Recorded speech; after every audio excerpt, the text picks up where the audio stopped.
Today our topic is units. Units क्या है? Standards and SI system. ठीक है, इन चीज़ों को पढ़ते हैं.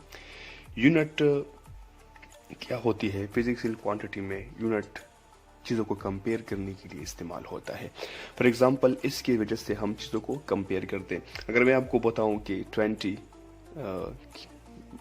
मीटर, तो आप समझ जाएंगे कि ये लेंथ के बारे में बात हो रही है.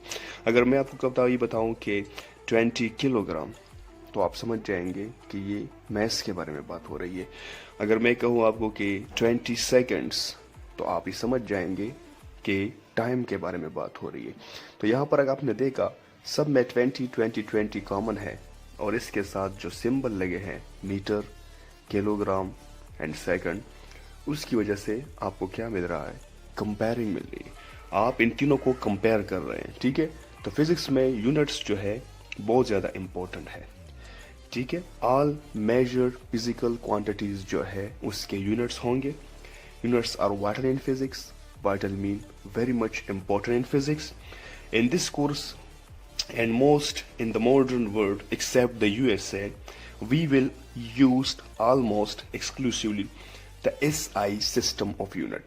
इस कोर्स में और मॉडर्न वर्ड जितनी भी हमारी वर्ड है उसमें सिस्टम इंटरनेशनल इस्तेमाल होता है. सिस्टम इंटरनेशनल क्या है? ये फ्रेंच वर्ड है, सिस्टम इंटरनेशनल से निकला है. तमाम जो मॉडर्न वर्ड है उसमें बेटा यही सिस्टम इस्तेमाल होता है, except the USA, united state of America. उसके अलावा तमाम जो वर्ड है उसमें यही सिस्टम इंटरनेशनल इस्तेमाल होता है. इस सिस्टम इंटरनेशनल को MKS सिस्टम कहा जाता है. MKS mean metre, kilogram and second. अच्छा, तो सिस्टम इंटरनेशनल से पहले 3 सिस्टम इस्तेमाल होते थे डिफरेंट कंट्रीज में. फर्स्ट जो सिस्टम है वो है FPS system, second CGS and third one MKS. FPS का मतलब है फुट, पाउंड एंड सेकंड. ठीक है, ये ऐसे करते थे ये वाले कि ये लेंथ को फुट में नापते थे और पाउंड में ये फोर्स को नापते थे. ठीक है, फोर्स क्या है ये आगे लेक्चर्स में आप पढ़ेंगे इंशाल्लाह. फोर्स पुश एंड पुल को कहते हैं. ठीक है, अगर आप किसी चीज़ को पुश कर रहे हैं या पुल कर रहे हैं तो आप क्या कर रहे हैं? आप फोर्स लगा रहे हैं, आप कुव्वत लगा रहे हैं. ठीक है, और एक टाइम इसमें मेजर किया जाता था. क्लियर है बेटा? CGS सिस्टम एक अलग सिस्टम था. ये इस सिस्टम में ये सेंटीमीटर में लेंथ को नापते थे. ठीक है, ग्राम में ये लोग मैस को नापते थे और सेकंड्स में टाइम को नापते थे. MK सिस्टम में क्या होता था? इसमें ये मीटर्स में लेंथ को नापा जाता था. ठीक है, और किलोग्राम में मैस को नापा जाता था. ठीक है, और सेकंड्स में टाइम्स को नापा जाता था. क्लियर है? तो ये 3 सिस्टम डिफरेंट कंट्रीज में बेटा इस्तेमाल होते थे सिस्टम इंटरनेशनल से पहले. ये FPS सिस्टम आज भी जो है ये US में इस्तेमाल होता है. यूनाइटेड स्टेट में ये सिस्टम इस्तेमाल होता है FPS. ठीक है, इसमें मैस नहीं है, इसमें बेटा फोर्स जो है ये नापा जाता है. ठीक है, मैस पर इससे निकाला जाता है. क्लियर है? Because force is equal to MA. ठीक है, फोर्स के बहुत से फार्मूले हैं जिससे हम मैस को फिर निकाल सकते हैं. सेकंड सिस्टम में क्या होता था बेटा कि सेंटीमीटर, ग्राम और सेकंड. तो SI सिस्टम असल में कौन सा सिस्टम है? फिर सिस्टम इंटरनेशनल क्यों निकला? इन्होंने कहा कि ये मुख्तलिफ कंट्रीज में डिफरेंट सिस्टम जो इस्तेमाल होते थे ये जो है कन्फ्यूजन पैदा कर रहे हैं. तो उन्होंने कहा कि सारे मुल्कों में एक ही निज़ाम राइट होगा जिसको हम कहेंगे सिस्टम इंटरनेशनल या SI सिस्टम, और ये असल में होगा MKS system. Yes, MKS system को हम फॉलो करेंगे. तो ये वाली जो सिस्टम है मीटर, किलोग्राम, सेकंड, इसको बेटा कहते हैं सिस्टम इंटरनेशनल. क्लियर है? ये वाला सिस्टम फिर इस्तेमाल होने लगा. तो सिस्टम इंटरनेशनल जो है वो 7 बेस जो फिजिकल क्वांटिटीज है उसको यूनिट इस तरह देता है। मैं अभी आपको शो करता हूँ, ठीक है। ये है आपके बेस यूनिट्स, ठीक है ना, किसके? बेस फिजिकल क्वांटिटीज के। तो बेस फिजिकल क्वांटिटी के जो लेंथ होगा वो मीटर में नापा जाएगा, क्लियर है। मैस जो होगा वो किलोग्राम में नापा जाएगा। टाइम को आप सेकंड में नापेंगे, इलेक्ट्रिक करंट्स को आप एम्पेयर्स में नापेंगे, टेम्परेचर को केल्विन में नापेंगे, अमाउंट ऑफ सब्सटेंस को मोल में नापेंगे, और लाइट इंटेंसिटी को आप कैंडेला में नापेंगे, ठीक है। सिंबल यहाँ पे गिवन है मीटर। अगर आप इस तरह का सिंबल लिखते हैं लेंथ के लिए, कैपिटल एम लिखते हैं, तो बेटा आपने क्या किया, इसको गलत लिखा, ठीक है। जो सिंबल इसका होगा वही सिंबल आप इस्तेमाल करेंगे, वरना आपके ये सिंबल गलत कंसिडर किया जाएगा। किलोग्राम दोनों स्मॉल अल्फ़ाबेट्स, ठीक है, दोनों स्मॉल। Second small alphabet. बाज़ लोग ऐसा करते हैं कि जब स्पीड को मालूम करते हैं तो उसके साथ SEC लिखते हैं।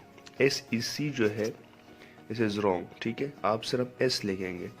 एम्पेयर्स, एम्पेयर्स जो है कैपिटल है, ठीक है। ये के जो है केल्विन, यहाँ पे देखें, यहाँ पे स्मॉल है, यहाँ पे कैपिटल के है, तो केल्विन के लिए आप कैपिटल इस्तेमाल करें।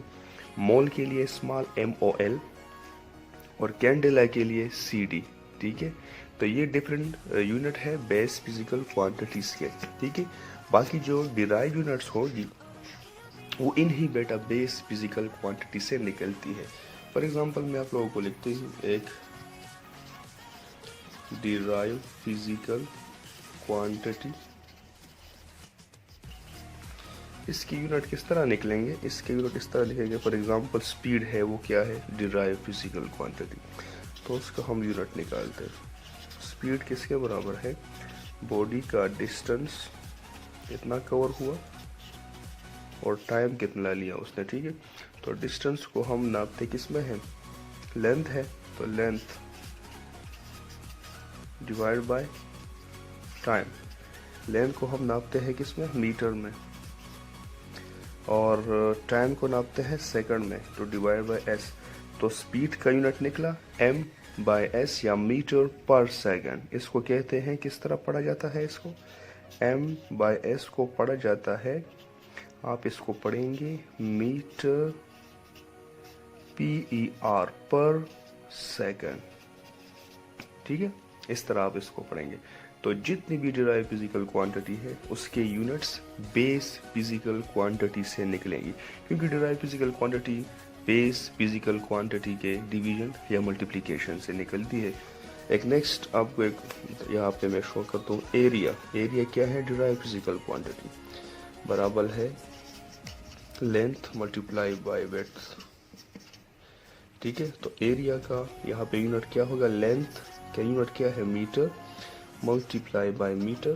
तो एरिया का यूनिट हुआ मीटर पर मीटर स्क्वायर, ठीक है। क्या हुआ, मीटर स्क्वायर। एक और फिजिकल क्वांटिटी यहाँ पे लिखते हैं डेंसिटी। तो डेंसिटी बराबर है किसके बेटा, डेंसिटी बराबर है बॉडी का मैस कितना है और उसने कितनी जगह घेरी है, उसको डेंसिटी कहा जाता है। मास बाय वॉल्यूम, तो यहाँ पे M/V, ठीक है। वॉल्यूम में 3 लेंस होते हैं, लेंथ, विड्थ एंड हाइट, ठीक है।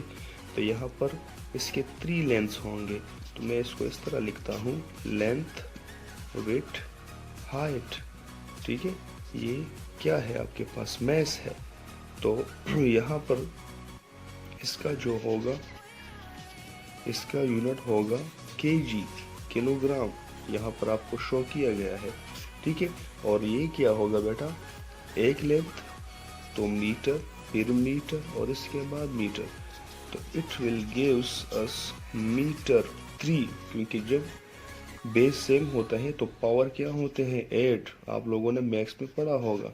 तो यहाँ से आ गया डेंसिटी का जो यूनिट आ गया वो आ गया किलोग्राम पर मीटर क्यूब, किलोग्राम पर मीटर क्यूब। तो ये मैंने आप लोगों को 3 डिराइव फिजिकल क्वांटिटीज दिखाए और मैंने यहाँ से यूनिट्स भी निकाल के दिए आप लोगों को। उम्मीद करता हूँ कि आप लोग समझ जा चुके होंगे। नेक्स्ट लेक्चर के लिए इजाज़त चाहते हैं। अल्लाह पामान।